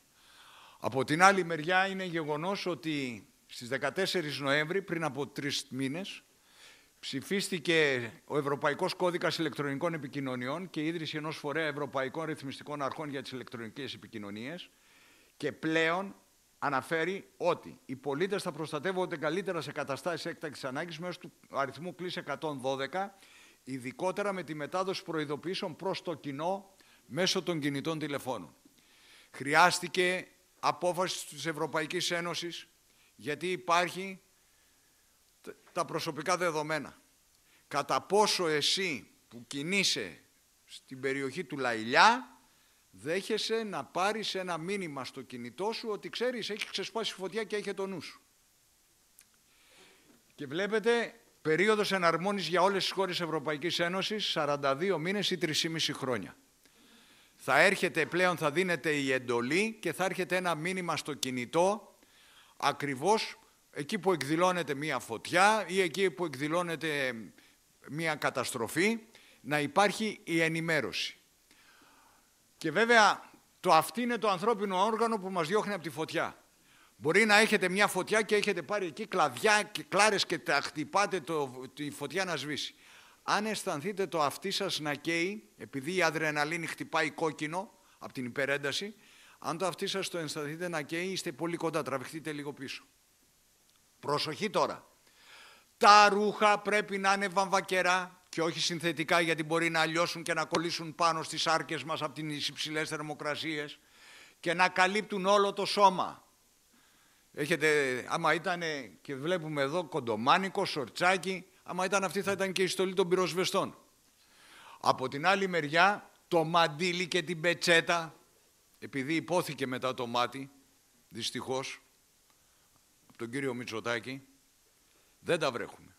Όταν σβήνουμε η φωτιά έχει πολύ υψηλές θερμοκρασίες. Και βλέπετε, προστάτεψτε την αναπνοή σου και τους πνεύμονές σου παραμένοντας μπρούμητα και με το πρόσωπο στο έδαφος. Κράτησε τη μύτη σου όσο πιο πολύ μπορείς κολλητά στο έδαφος. Ποτέ μην καταβρέχεις τα ρούχα σου και μην φοράς υγρασιασμένα προστατευτικά του προσώπου ή της αναπνοής μαντίλι. Η ξηρή θερμοκρασία είναι περισσότερο ασφαλής. Θοδωρίδης Νικόλαος, δασολόγος, ήταν ο συντονιστής, ο περιφερειάρχης της αποκεντρωμένης του Αιγαίου, αλλά και ο Γαβρίλο Ξανθόπουλος, σημαντικό λάθος για την προφύλαξη πνευμόνων και αρρωγών ή διαβροχή των ρούχων. Άμα βάλουμε με υψηλές θερμοκρασίες υγρό μαντίλι στα μούτρα μας, θα εισπνεύσουμε υδρατμούς, θα κάψουμε τα πνευμόνια μας. Αν όμως έχουμε να κάνουμε, έχουμε στεγνό, αν όμως έχουμε να κάνουμε φύλαξη, δηλαδή έχουμε την τζίκνα, έχουμε τα καντιλάκια κλπ, τότε μπορούμε να βρέξουμε. Ή εάν θέλουμε να φύγουμε μέσα σε ένα καμένο χωράφι, το καμένο χωράφι δεν έχει υψηλές θερμοκρασίες, εκεί μπορούμε να βρέξουμε το μαντίλι μας. Και βέβαια δεν τρέχουμε δίπλα από τη φωτιά. Όσο πιο γρήγορα τρέχοντας, δημιουργείς ρεύμα αέρα και θα έρθει πιο γρήγορα η φλόγα επάνω σου. Από εκεί και πέρα, σε περίπτωση εγκλωβισμού κάψτε και εξαπλώστε μπρούμητα, όπως έλεγε και... Βέβαια, η ιατροδικαστής της Θεσσαλίας μου είπε, κύριε Κοκολάκη, οι πιο πολλοί παθαίνουν τα πνευμόνια τους από την τοξικότητα των αερίων και πεθαίνουν. Λοιπόν, γάμος. Ωραία σκηνή, ωραία στιγμή για κάθε ζευγάρι. Και ξαφνικά, σεισμός. Η εκκλησία. Ευτυχώς δεν είχαν μπει μέσα. Τα ερείπια, οι καλεσμένοι, η νύφη και ο γαμπρός. Ποτέ δεν ξέρεις πότε θα γίνει μια τέτοια καταστροφή. Άρα, μην ξεχνάμε ότι η Ελλάδα είναι η πιο σεισμογενής χώρα του κόσμου εκτός Ειρηνικού ωκεανού. Οι 5 πρώτες χώρες, έκτη είμαστε στον πίνακα, οι 5 πρώτες χώρες είναι στον Ειρηνικό ωκεανό. Η Ελλάδα είναι έκτη χώρα στον κόσμο και πρώτη σε όλο τον υπόλοιπο κόσμο. Έχουμε 159 ενεργά ρήγματα, δεν υπάρχει ασεισμική περιοχή στην Ελλάδα, άρα δεν ξέρουμε πότε θα κουνήσει ο εγκέλαδος το δαχτυλάκι του. Και γι' αυτό, και άλλωστε δεν έχει νόημα και να το ξέραμε, γιατί ρωτάω μερικές φορές πόσο νωρίτερα θα θέλατε να ξέρετε, λέει ο άλλος 3 μήνες για να μετακομίσω. Και πού ξέρεις πού θα πας, αφού παντού γίνονται σεισμοί. Σας πληροφορώ ότι κάθε μέρα στην Ελλάδα γίνονται 20 με 25 σεισμικές δονήσεις. Απλά δεν τους καταλαβαίνουμε, είναι υποθαλάσσιες ή έχουν μικρό μέγεθος. Και προσοχή, λένε μερικοί, ευτυχώς που ψιλοκουνάει και ξεθυμένει. Δεν ξεθυμένει τίποτα. Τα ρίχτερ που λέμε είναι η ενέργεια που απελευθερώνεται.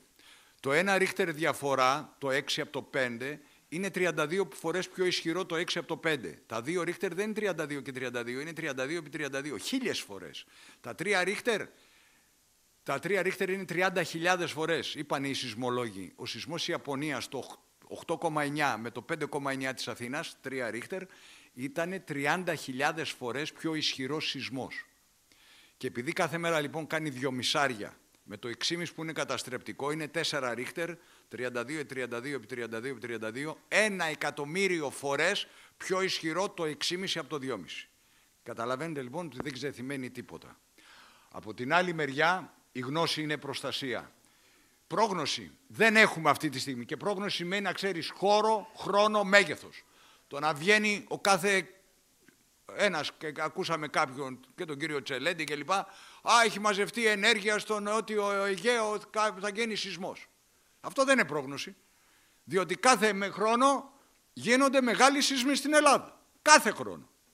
Από το 1978 και μετά το σεισμό της Θεσσαλονίκης έχουν γίνει 32 μεγάλοι σεισμοί. Λοιπόν, Πρόγνωση σημαίνει να ξέρεις το χώρο, το χρόνο και το μέγεθος. Ναι, υπάρχουν κάποια πρόδρομα φαινόμενα. Ο Φερεκίδης, τον 6ο αιώνα, είδε εκεί που έβγαινε ζεστό νερό, έβγαινε κρύο νερό, έβγαλε ζεστό. Σου λέει κάτι γίνεται από κάτω, την ψηλιάστηκε. Ή κάπου είδανε συμπεριφορά ζώων, Χάι Τσενγκ Κίνας. Δείτε εδώ το σκύλο, 4 δευτερόλεπτα νωρίτερα κατάλαβε πριν από το αφεντικό του το ότι γίνεται σεισμός.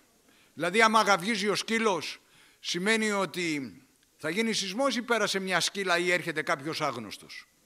Καταλαβαίνετε λοιπόν ότι δεν είναι αυτό. Είναι ενδείξεις, δεν είναι αποδείξεις. Από την άλλη μεριά, στο Χάι Τσενγκ της Κίνας, να μην το παίζουμε για να μην καθυστερώ πολύ, δείτε επίκεντρα σεισμών, 50 σεισμοί, 48 σεισμοί πάνω από 6, 1950 με 2000. Απλά είναι τα κοκκίνα από κάτω και δεν φαίνονται. Και από το σεισμό της Θεσσαλονίκης πριν από 41 χρόνια μέχρι σήμερα δείτε μεγάλους σεισμούς που έχουν γίνει στην Ελλάδα. Συνεχώς κουνάει. Λοιπόν, όχι πανικός. Τι πρέπει να κάνουμε σπίτι μας σήμερα. Για δείτε. Είναι ρομπότ. Πατάμε, κάνουμε 5,5 ρίχτερ. Πέφτουν τα βιβλία από τη βιβλιοθήκη και φεύγει η μεγάλη βιβλιοθήκη και πέφτει στο κεφάλι μας.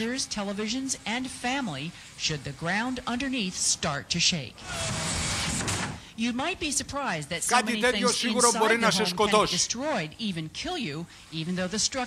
Γι' αυτό τι κάνουμε, βιδώνουμε με σιδηρογωνιά, πηχάκι μπροστά από τα βιβλία, κριτς-κράτς διπλής όψης για κάποια αντικείμενα μην πέσουν στα κεφάλια μας, εμάς και των παιδιών μας.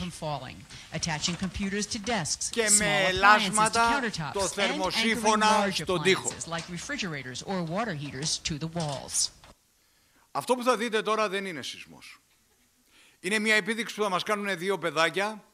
Στήσαν μια κάμερα σε ένα τραπέζι και απέναντι έχει ένα άλλο τραπέζι με τραπεζομάντιλο, πιάτα και ποτήρια. Θα τραβήξουμε λίγο το τραπεζομάντιλο τόσο γρήγορα που δεν θα ρίξουμε τα πιάτα και τα ποτήρια.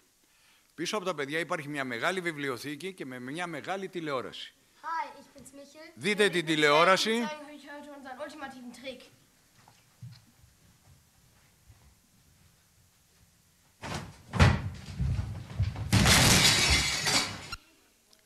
Το παιδί έμεινε από κάτω. Το σώμα του πίεσε την τηλεόραση και ξύλωσε την πλάτη της βιβλιοθήκης. Δεν είναι μόνο ο σεισμός μες στο σπίτι. Σας έδειξα πριν, σας είπα ότι πόσο εύκολο είναι να γίνει ένα ατύχημα μες στο σπίτι. Βιδώστε μεγάλα έπιπλα σύνθετα στον τοίχο. Να μην μπορούν να ανατραπούνε, διότι εγώ προσωπικά την έκανα αυτή, σαν παιδί. Αυτές τις κινήσεις. Τράβαγα τα συρτάρια το ένα πιο έξω, το άλλο πιο μέσα, να ανέβω να πάρω στη βιβλιοθήκη που είχε συρτάρια η βιβλιοθήκη μου ένα βιβλίο. Βιδώστε λοιπόν βιβλιοθήκες, σύνθετα, κουκέτες στον τοίχο, να μην μπορούν να ανατραπούνε. Από την άλλη μεριά θα ελέγξουμε και τα φωτιστικά. Καλό είναι τα καρφιά που έχουμε κρεμασμένα να έχουν γωνιά, ώστε να μην μπορεί εύκολα να ξεκρεμαστεί κάτι και να πέσει στο κεφάλι αυτών που κάθονται από κάτω σε ένα καναπέ. Και κατεβάστε βάζα από τα ψηλά ράφια. Από εκεί και πέρα θα μας τα πει μετά καλύτερα ο Γιάννης, θα μας μιλήσει για το σακίδιο και τι πρέπει να έχουμε για έκτακτη ανάγκη, με την απαραίτητη σφυρίχτρα μέσα για να μέσα στα ερείπια, αν είσαι κάπου που είσαι τραυματισμένος δεν έχεις δύναμη να φωνάξεις, αλλά το σφύριγμα ακούγεται. Και τώρα, αν είμαι μέσα την ώρα του σεισμού, αν είμαι μέσα στο κτίριο, θα τρέξω να βγω έξω από το κτίριο ή όχι. Θα πηδήξω από τον μπαλκόνι ή το παράθυρο. Αν μείνω μέσα, θα προστατευτώ κάτω από το τραπέζι, το θρανίο ή δίπλα, κάτω από το κάσωμα της πόρτας, κοντά σε εξωτερικό τοίχο. Αν είμαι ξαπλωμένος στο κρεβάτι, τι θα κάνω. Αν είμαι έξω, θα μπω μέσα στο κτίριο ή όχι. Θα ψάξω να βρω ανοιχτό μέρος ή όπου να είναι. Αν είμαι μέσα στο αυτοκίνητο, θα βγω έξω από το αυτοκίνητο ή όχι. Αν όχι, τι θα κάνω. Πάντα υπάρχει ένα ρίσκο. Αλλά, για να δούμε, δεν σταματά στο σεισμό τρέχοντας, αλλά γνωρίζοντας. Σεισμό στην Κωνσταντινούπολη, νοσοκομείο, οι νοσοκόμες τρέχουν να βγουν έξω.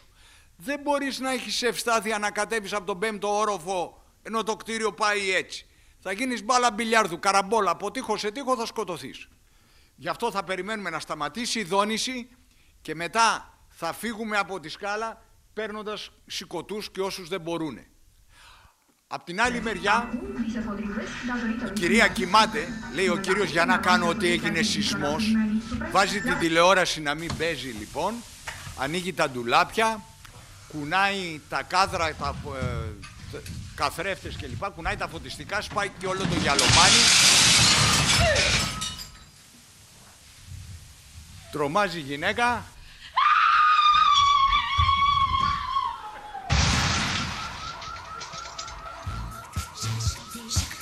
Λοιπόν, βέβαια ο κύριος νόμιζε ότι γλίτωσε, αλλά η κυρία ήρθε μαζί με τον παρμπρίζ του αυτοκινήτου. Δεν πηδάμε από τα μπαλκόνια. Γράφω από κάτω Ανδραβίδα 221 τραυματίες στα πόδια.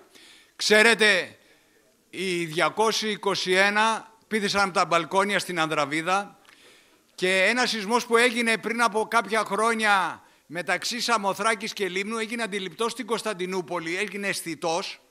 Πηδήσανε 110 άτομα από τα μπαλκόνια στην Κωνσταντινούπολη, 110 τραυματίες και 10 νεκροί. Και η Κωνσταντινούπολη δεν έπαθε τίποτα. Όχι πανικός λοιπόν.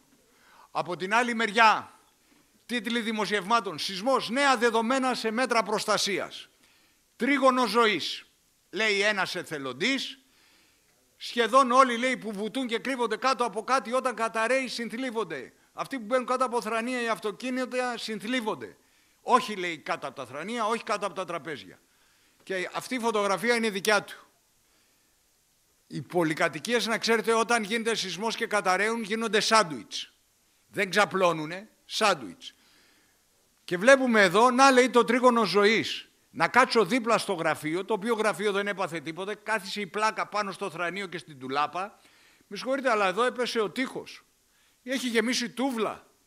Θα μου έρθει ο τείχος στο κεφάλι. Λοιπόν, από την άλλη μεριά, μου λέει δηλαδή την ώρα του σεισμού να υπολογίσω τη γωνία που θα σχηματιστεί εδώ, ώστε πέφτοντας η πόρτα πάνω στο τραπέζι, να μην πω κάτω από το τραπέζι που δεν έπαθε τίποτα, αλλά εδώ η πόρτα μπορεί να μου σπάσει τη ραχοκοκαλιά μου. Και βέβαια η αφίσα που είχε βγάλει ο ΑΣΠ το 1986 μετά το σεισμό της Καλαμάτας, η πολυκατοικία έπεσε, έδωσε μεγένθηση το τραπέζι, από κάτω μια 12χρονη μαθήτρια. Είχαν αρχίσει τα μαθήματα τότε που λέγανε μπαίνουμε κάτω από το τραπέζι, μπήκε η κοπελίτσα και σώθηκε. Όταν μπαίνουμε κάτω από το τραπέζι δεν ξέρουμε αν θα πέσει το κτίριο. Απλά μπαίνουμε για να μην μας πέσει το φωτιστικό στο κεφάλι. Να μην μας πέσει, δεν ξέρω τι, ένας πολυέλαιος ή οτιδήποτε άλλο. Να μην πέσουν gypsosανίδες, ψευδοροφές. Και βέβαια το αν θα καταρρεύσει το σπίτι μας εξαρτάται από πολλά πράγματα. Μπορεί να λέμε ότι είναι αντισεισμικό, εφαρμόστηκε η μελέτη στην κατασκευή. Έγινε σωστή επίβλεψη, η μαστοράτζα έβαλε τα σίδερα που έπρεπε. Ξέρετε και η πολυκατοικία του Νίκου στη Θεσσαλονίκη, κόψαμε την κολόνα μετά, πάει η πολυκατοικία. Ή στην Αθήνα η Ρικομέξ. Λοιπόν, από την άλλη μεριά ο αντισεισμικός κανονισμός συνεχώς βελτιώνεται και βέβαια, δείτε, η πολυκατοικία δεν έπεσε. Πάνε γυαλικά, πέφτουνε σοβάδες, ούτε το φωτιστικό έπεσε. Αν εγώ λοιπόν όλα αυτά που πέφτουνε δεν μπω κάτω από το τραπέζι και κάτσω δίπλα και πέσουν πάνω μου. Ή η συμπεριφορά των τραπεζιών, βλέπετε η πλάκα του ορόφου έκατσε πάνω στο θρανίο. Εδώ έπεσε το ντουλάπι πάνω στο τραπέζι. Και εδώ, στην Καλαμάτα, 1986, δεν έπεσε η πολυκατοικία, έπεσε το σύνθετο που δεν ήταν βιδωμένο στον τοίχο. Και εδώ στην Αθήνα. Βλέπετε τα τραπέζια εκείνη την ώρα σε προστατεύουν.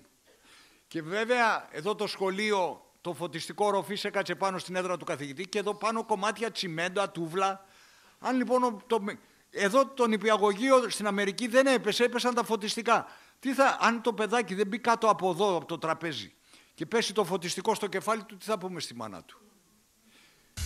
Δείτε εδώ τους μαθητές αντίδραση. Γίνεται σεισμός και αντί να μπουν αμέσως από κάτω, πέφτουν οι ψευδοροφές στα κεφάλια τους. Και εδώ είναι στην Ιαπωνία, ο σεισμός το 2011, δεν έπαθε τίποτα αεροδρόμιο, αλλά έφυγαν οι ψευδοροφές, δείτε πώς φεύγει, και πέφτοντας κάτω μάλιστα κιόλας διαλύεται. Γι' αυτό λέμε ακαριέα μπες από κάτω. Και Σιντσουάν, Κίνα, γυμνά καλώδια, μονότουβλη τύχη, κακή ποιότητα κατασκευής, γίνεται σεισμός. Δείτε τώρα τη συμπεριφορά των παιδιών μέσα στην τάξη. Εδώ τα παιδιά πάνε και μπαίνουν από κάτω, τα άλλα φεύγουν πανικόβλητα έξω. Στο σεισμό αυτό, γιατί τώρα βγαίνοντας έξω, πέφτουν τα ντουβάρια στα κεφάλια των παιδιών, σκοτώθηκαν 10.000 μαθητές. Γι' αυτό λέμε η γνώση είναι προστασία. Απ' την άλλη μεριά, με το που αντιλαμβανόμαστε, και βέβαια όχι να μπούμε έτσι, αλλά με τα χέρια μας θα προστατεύουμε, τα κρατάμε τα πόδια του τραπεζιού, ακριβώς για να τι μπορεί με το κούνημα να το τραπέζι να πάει απέναντι και εμάς να μας έρθει το φωτιστικό στο κεφάλι. Λοιπόν, σκύψε, καλύψου, κρατήσου. Και βλέπουμε και στην Ιαπωνία που είναι η πρώτη σε σεισμούς, η 1η Σεπτεμβρίου, στην επέτειο ενός μεγάλου σεισμού, κάνουν και εκεί ασκήσεις, γίνονται εκπαιδεύσεις και βλέπετε τα παιδιά τα βάζουν από κάτω, να φοράνε το καπέλο τους, να κρατάνε τα πόδια του τραπεζιού, ακριβώς για να προστατευτούν. Οι Ιαπωνέζοι είναι περήφανοι για την ετοιμότητά τους ως προς τους σεισμούς. Και μαθαίνουν και να σβήνουν φωτιές. Λοιπόν, λέει, οι γάτες, προτείνει επίσης ο Αμερικάνος, οι γάτες στα σκυλιά σε εμβρυακή θέση δίπλα σε ένα καναπέ. Εάν δεν έχουμε τραπέζι για να μπούμε από κάτω, δείτε η φωτογραφία, ο καναπές της Καλαμάτας, η πλάκα, αυτό το κίτρινο που βλέπετε είναι η πλάκα του επάνω ρόφου, κάθισε πάνω στα μπράτσα του καναπέ. Εδώ για 16 ώρες 2 παιδιά περίμεναν μέχρι τον απεγκλωβισμό τους. Πραγματικά δεν μπορεί να γίνει τσιγαρόχαρτο ένα έπιπλο όπως είναι ένας καναπές, ένα μπαούλο. Αλλά βλέπετε όμως τούβλα δίπλα κλπ. Λέμε, εάν δεν έχεις τραπέζι, τότε ναι, δίπλα σε έναν καναπέ. Και εάν δεν έχεις τίποτε από όλα αυτά, κάτσε κάτω και στο μέσο του δωματίου, βέβαια όχι κάτω από το φωτιστικό, μην έρθει το φωτιστικό στο κεφάλι μας, προστάτευσε με τα χέρια το κεφάλι και τον αυχένα, τα πιο ευπαθή μέρη του σώματος, αλλά το πρόσωπό σας δεν θα κοιτάει εξωτερικό τοίχο. Γιατί μπορεί να μην πέσει η πολυκατοικία, να μην πέσει το σπίτι σας, αλλά να σπάσουν τα τζάμια, να πεταχτούν τα τζάμια και να σας τραυματίσουν. Γι' αυτό καθόμαστε κάτω, αλλά δεν κοιτάμε προς τον εξωτερικό τοίχο. Από εκεί και πέρα πηγαίνετε, λέει, κοντά σε εξωτερικούς τοίχους. Μα οι εξωτερικοί τοίχοι έχουν τζάμια. Και βέβαια, δείτε σάντουιτς μετά από σεισμό. Ο εξωτερικός τοίχος, εδώ το νοσοκομείο Μπενίτο Χουάρες στο Μεξικό, 1985, και βέβαια τα χαρακτηριστικά των εξωτερικών τοίχων έχουν πολλά τζάμια που μπορεί να σπάσουν. Τα περιμετρικά δοκάρια έχουν μεγαλύτερη κρέμαση, άρα δεν μένει πολύς χώρος από κάτω, και επίσης η περιμετρική τύχη είναι μπατική, διπλά τούβλα, άρα διπλά μπάζα, άρα δεν μένει χώρος κοντά στον εξωτερικό τοίχο για να προστατευτούμε. Και βέβαια, ναι, δίπλα σε δεμάτια χαρτί ή σε τόπια με ύφασμα, αυτά δεν συμπιέζονται, έχεις μία προστασία. Αν είστε εξαπλωμένος στο κρεβάτι τη νύχτα, ξαπλώστε δίπλα από το κρεβάτι, γιατί υπήρχε και μια ελληνική οδηγία και έλεγε βάλτε το μαξιλάρι στα μούτρα σας. Δηλαδή να πέσει πλάκα πάνω, να με ξεκυλιάσει και θα βρουν έναν άνθρωπο που είχε και το μαξιλάρι στα μούτρα. Ξαπλώστε δίπλα από το κρεβάτι, όχι όμως από τη μεριά που είναι το παράθυρο, ακριβώς για να μην μας τραυματίσει. Εάν έχουμε κουκέτα, να μην είμαστε στο επάνω κρεβάτι, αλλά από κάτω. Γιατί σίγουρα θα κρατήσει ένα κομμάτι, εφόσον πέσει, θα μείνει στο επάνω μέρος. Από εκεί και πέρα, αυτό το κάσωμα της πόρτας. Παλιά θα το θυμούνται οι μεγάλοι, μετά το σεισμό της Θεσσαλονίκης και της Αθήνας, λέγαμε πηγαίνετε κάτω από την κάσα της πόρτας. Έχει καταργηθεί. Δεν ισχύει πια. Ισχύει μόνο στα παλιά πέτρινα κτίρια. Βλέπετε το σχολείο στην Κνίδη το 1995, στα Γρεβενά και στην Κοζάνη τότε. Λοιπόν, Η πόρτα άντεξε όπως και οι δύο εσωτερικές. Πήγαινε μία αριστερά, μία δεξιά. Δεν ισχύει στα σύγχρονα κτίρια. Στα σύγχρονα, και αυτό γιατί πάνω από τις πόρτες συνήθως έχουμε δοκάρια. Άρα στο σάντουιτς θα σπάσει το κάσωμα και θα μας σκοτώσει. Γι' αυτό λέμε υπάρχουν πιο ασφαλείς χώροι. Ισχύει μόνο στα παλιά πέτρινα κτίρια. Τα ξύλινα κτίρια δεν μας λένε. Ποτέ λέει μην πάτε στις σκάλες. Και ακόμα λέει οι σκάλες αν δεν καταρρεύσουν από το σεισμό μπορεί να καταρρεύσουν από την υπερφόρτωση στον κόσμο που έχει κατά την εκένωση. Και συγγνώμη, εγώ από τον 5ο όροφο τι θα πηδήσω? Δεν μας τα εξηγεί καλά λοιπόν. Και αν είσαι λέει μέσα στο αυτοκίνητο, βγες και ξάπλωσε δίπλα από το αυτοκίνητο. Καταρχάς όταν οδηγούμε δεν καταλαβαίνουμε εύκολα ότι γίνεται σεισμός. Αν όμως το αντιληφθείτε, φαντάσου να ακινητοποιήσω εγώ το αυτοκίνητό μου, να βγω να ξαπλώσω κάτω, να περάσει ο Γιάννης, ο Βασίλης που δεν αντιλήφθηκε το σεισμό και να με πατήσει. Δεν θα φταίει σε τίποτα. Λοιπόν, τι θα μπορούσαμε να κάνουμε? Δείτε, έπεσε μία νταλίκα και πλάκωσε ένα αυτοκίνητο από κάτω. Έχουν πάει οι πυροσβέστες, διασώστες. Από κάτω είναι το αυτοκίνητο, έχει πάει και ο γερανός. Περνάνε με ημάντες, βάζουν τάκους και προσπαθούν σιγά σιγά να σηκώσουν το αμάξι από κάτω. Και περνάνε οι μάντες και συγχρόνως το ξεφορτώνουν ώστε πιο εύκολα να μπορέσει να το σηκώσει ο γερανός. Βλέπετε, ξεφορτώνουν το εμπόρευμα. Και τώρα θα αρχίσει σιγά σιγά να το σηκώνουν. Αρχίζουν σιγά σιγά.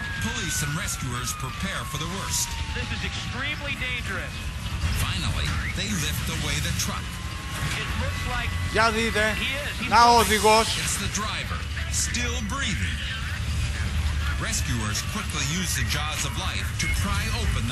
Κάνουν απεγκλωβισμό. Όταν πιέζεται το αυτοκίνητο πάει μέχρι το καπό. Τα καθίσματα είναι πιο κάτω. Ξαπλώστε στο κάθισμα ή χωθείτε εκεί που βάζουμε τα πόδια μπρος και πίσω. Τα καθίσματα είναι πιο κάτω. Πάει μέχρι το καπό. Ακόμα και τα αυτοκίνητα που βάζουν το ένα πάνω στο άλλο εκεί που πάνε για ανακύκλωση, μέχρι τον κινητήρα είναι. Λοιπόν, έτσι, με βάση το γεγονός ότι 12.000 φορές περισσότεροι άνθρωποι επηρεάζονται από σεισμούς και τραυματίζονται χωρίς να καταραίουν τα σπίτια τους. Χωρίς να καταραίουν. Ο κανόνας, πέστε κάτω, καλυφθείτε και κρατήστε δυνατά, παραμένει η καλύτερη επιλογή. Καλυφθείτε, λέει, κάτω από τα έπιπλα, προστατεύοντας τα μάτια με τα χέρια σας. Με τα χέρια είπαμε όχι, κρατάμε τα πόδια του τραπεζιού. Και αν είστε έξω, λέει, και αντιληφθείτε σεισμό, μετακινηθείτε σε ανοιχτό χώρο, μακριά από καλώδια, μακριά από αυτό, μακριά από ψηλά κτίρια, μακριά... Με συγχωρείτε, ο σεισμός στην Θεσσαλονίκη κράτησε 10 δευτερόλεπτα. Ο σεισμός στην Αθήνα κράτησε 15 δευτερόλεπτα. Για δευτερόλεπτα μιλάμε. Αν εκείνη την ώρα κοιτάς, εδώ είναι 5όροφο, εδώ είναι 3όροφο, εδώ είναι αυτό, θα σου έρθει η γλάστρα της Κυραμαρίας που την έχει βάλει πάνω στο περβάζι και θα σε σκοτώσει. Καθίστε κάτω και προστατεύστε το κεφάλι σας και τον αυχένα σας. Και βέβαια, είπα για 12 δευτερόλεπτα, 15 δευτερόλεπτα, ο σεισμός στην Ινδονησία και στην Ιαπωνία κράτησε από 5 λεπτά. Καταλαβαίνετε το ψυχικό τραλαλά. Μετά το σεισμό θα παραμείνω σπίτι, πρέπει να κάνω κάποιες ενέργειες. Αν είμαι εξαπλωμένος θα συνεχίσω τον ύπνο μου. Θα βγω στο μπαλκόνι να δω τι κάνουν οι άλλοι. Ειδικά οι κυρίες το έχετε. Να βγείτε να ρωτήσετε τη φιλενάδα σας, κουνηθήκατε? Το έχετε. Αν βρίσκομαι στον 5ο-6ο όροφο, θα πάω ταράτσα ή σόγιο, αυτό που ρώτησα και θα το απαντήσουμε. Θα πάρω το ασανσέρ για να κατέβω γρήγορα. Προσέξτε, διαβάζουμε πολλά και στο διαδίκτυο και σε περιοδικά. Το Βήμα Γκαζίνο, το περιοδικό του Βήματος, είχε γράψει η κυρία Κωνσταντίνα Πέπα. Ήμουνα κοριτσάκι, λέει, έγινε σεισμός το 81. Μας πήρε οι γονείς μου, με πήρε η μητέρα μου, εμένα και τα αδελφάκια μου βγήκαμε έξω. Ο πατέρας μου ξαπλωμένος στο κρεβάτι, τραγούδαγε τα τραγούδια της εποχής και μας κορόιδευε. Μπαινοβγαίναμε, του έλεγε η μητέρα μου, βγήκε ο πρωθυπουργός ο Ράλης, είπε να βγούμε έξω. Αυτός γέλαγε, μας κορόιδευε, έπεισε και μένα με την ψυχραιμία του, έβγαλα τα παπούτσια μου και ξάπλωσα μαζί του και όταν έκανε μετασυσμούς χορεύαμε πάνω στο κρεβάτι και τραγουδάγαμε πιο δυνατά και κοροϊδεύαμε το σεισμό. Έτσι έμαθα από τον πατέρα μου και τώρα που είμαι παντρεμένη, έγινε σεισμός στην Ανδραβίδα, φοβήθηκε το κοριτσάκι μου, του είπα μη φοβάσαι παιδί μου, ο σεισμός θέλει να τραγουδήσουμε και να χορέψουμε. Ξαπλώσαμε στο κρεβάτι και τραγουδάγαμε και κοροϊδεύαμε το σεισμό. Και όταν σταμάταγαν οι μετασυσμοί, έλεγε το κοριτσάκι μου γιατί δεν κουνάει κι άλλο να τραγουδήσουμε και να χορέψουμε. Ένας ανημέρωτος που θα διαβάσει ένα τέτοιο άρθρο χωρίς σχόλιο για το τι πρέπει να κάνουμε, τι θα κάνει την επόμενη φορά, θα τραγουδάει στο κρεβάτι την ιτιά και μετά θα βλέπει τα κυπαρίσια ανάποδα. Γι' αυτό να αξιολογείτε αυτά που διαβάζετε. Και αφού σταματήσει η δόνηση θα σηκωθούμε, θα κατεβάσουμε το γενικό, να μην πάει από βραχικύκλωμα, θα κλείσουμε και το αέριο που μπήκε και αυτό σιγά σιγά μπαίνει στη ζωή μας. Μακριά, δεν θα βγούμε στο μπαλκόνι, είπαμε να πάμε. Γιατί για να βγει στο μπαλκόνι να ρωτήσει τη γειτόνισσα, θα περάσει από την μπαλκονόπορτα και αν σπάσει εκείνη την ώρα το τζάμι και θα βγεις και σε ένα μπαλκόνι που έχει πιθανά και άλλα τζάμια. Και αν γίνει μετασυσμός και μπορεί να βρεθείς και μαζί με τον μπαλκόνι κάτω. Γι' αυτό λοιπόν μετά κλείσαμε τους γενικούς, πήραμε την τσάντα, τις τσάντες που θα μας δείξει ο Γιάννης και παρέα στην ταράτσα με τη μοναξιά μας, τον πανικό μας, περιμένοντας τι και για πόσο. Να περιμένουμε να έρθουν οι μηχανικοί, μπορεί να έρθουν μετά από 2-3 μέρες. Να περιμένουμε να έρθουν να μας πάρουν από την ταράτσα. Αν σας περιμένετε να έρθουν από την ταράτσα εδώ στην πολυκατοικία, στις Σέρρες, να έρθουν, θα φτιαχτεί μετρό στις Σέρρες και εσείς θα είστε ακόμα στην ταράτσα. Αν περιμένετε να πέσει η πολυκατοικία, ξέρετε πότε θα πέσει και αν θα πέσει. Δεν το ξέρετε. Και βέβαια δεν θα έχετε και την εικόνα αν από κάτω οι όροφοι έπαθαν ζημιά ή όχι. Μια ωραία κατεδάφιση και για να δούμε σκάλα και θα απομακρύνετε. Και βέβαια δεν ξέρετε αν ήταν ο κύριος σεισμός ή ήταν προσεισμός. Βλέπετε Γρεβενά Κοζάνη 11 και 18 κάνει 3,6, 11 και 42 3,8, 11 και 43 4,1 και 47 6,6. Οι προσεισμοί βγάλαν τον κόσμο έξω και δεν είχαμε ούτε ένα θύμα. Δεν είναι λοιπόν να μην λαμβάνουμε υπόψη μας κάποια πράγματα.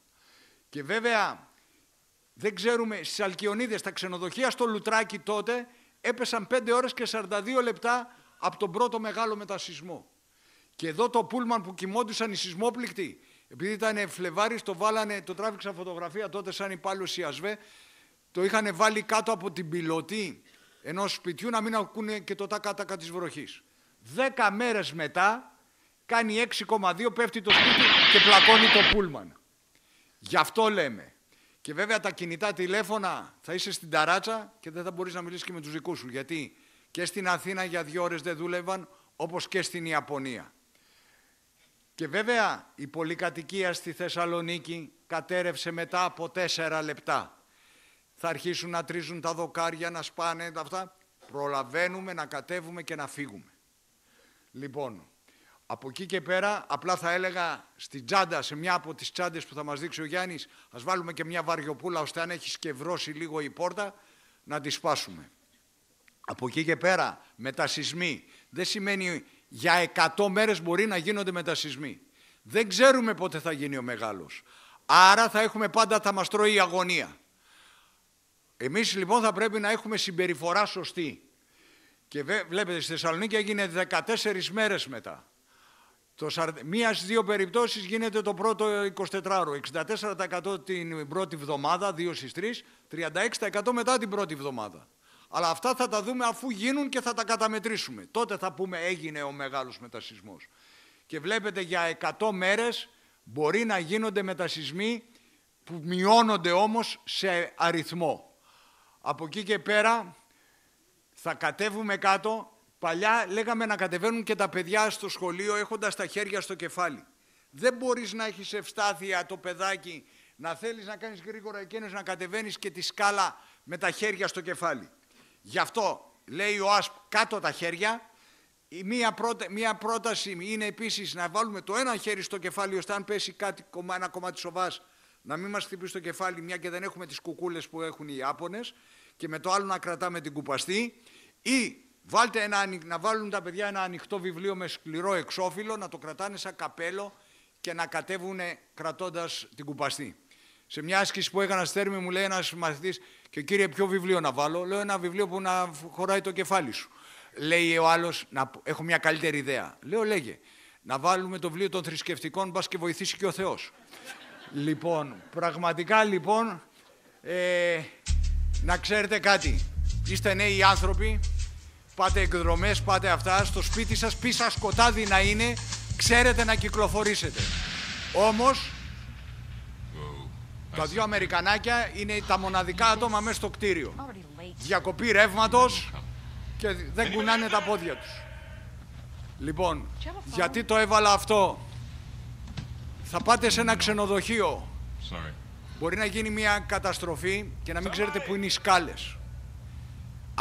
Όταν κλείνετε την πόρτα του δωματίου, μπορεί το ασανσέρ να είναι ακριβώς απέναντί σας, αλλά οι σκάλες να είναι από πίσω.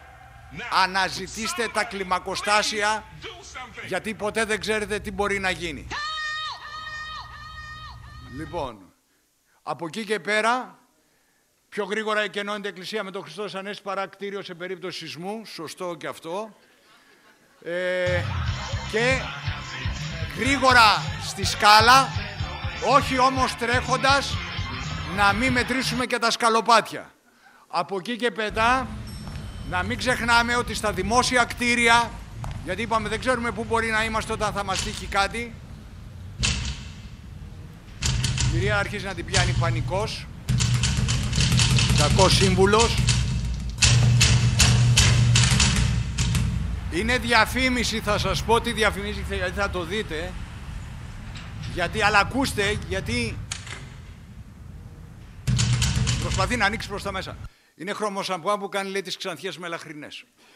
Λοιπόν, από εκεί και μετά, λοιπόν, προσοχή να μην το κάνουμε θύρα 7 Καραϊσκάκι βγαίνοντας έξω. Δεν θα κάτσουμε δίπλα στον τοίχο. Τα δέντρα δεν πέφτουν με τους σεισμούς. Θα πάμε σε έναν ανοιχτό χώρο, σε μια πλατεία κλπ. Απόσταση μεγαλύτερη τουλάχιστον το 1/3 των κτηρίων. Με τον εφιάλτη του σεισμού χαραγμένο στο μυαλό τους, οι περίπου 100 κάτοικοι της Βρύσσας έμειναν όλη τη νύχτα έξω από τα σπίτια τους. Δείτε τον που κάθεται, δίπλα στο ντουβάρι και κολλημένη και η καρέκλα. Να πέσει, να γίνει μετασεισμός, να πέσει να τον πλακώσει. Λοιπόν, και βέβαια οδοί διαφυγής σίγουρα σε ένα τέτοιο περιβάλλον δεν είναι, γι' αυτό λέμε η οδός διαφυγής μπορεί να λέμε να έχετε συμφωνήσει από πού θα φύγετε, αλλά πολλές φορές να υπάρχουν καταρρεύσεις και να έχουν κλείσει οι δρόμοι. Από εκεί και πέρα, εκεί που δεν υπήρχε πρόβλημα τώρα μπορεί να υπάρχει. Από τα καλώδια. Συζητήστε το με την οικογένειά σας, ο καθένας στην οικογένειά του. Κάντε το οικογενειακό σας σχέδιο. Πού θα συναντηθείτε μετά από μια καταστροφή, όχι βέβαια στο σπίτι μέσα, μετά από ένα σεισμό. Μπορεί, αν λέει η μικρή Σοφία, αν βρίσκομαι στο σχολείο θα σας περιμένω στο προαύλιο να με πάρετε. Ορθόν. Αν όμως είναι απόγευμα, είναι Σαββατοκύριακο, είναι οτιδήποτε αργία, συζητήστε το για να μην σας φάει η αγωνία. Από εκεί και πέρα να πούμε ότι δεν είναι καλοκαιρινό φαινόμενο, δεν είναι η έλξη σελήνης, δεν είναι κόκκινο φεγγάρι κλπ. Είπαμε τι κάνουμε, να στερεώσουμε τα έπιπλα κλπ. Τι θα κάνουμε την ώρα του σεισμού.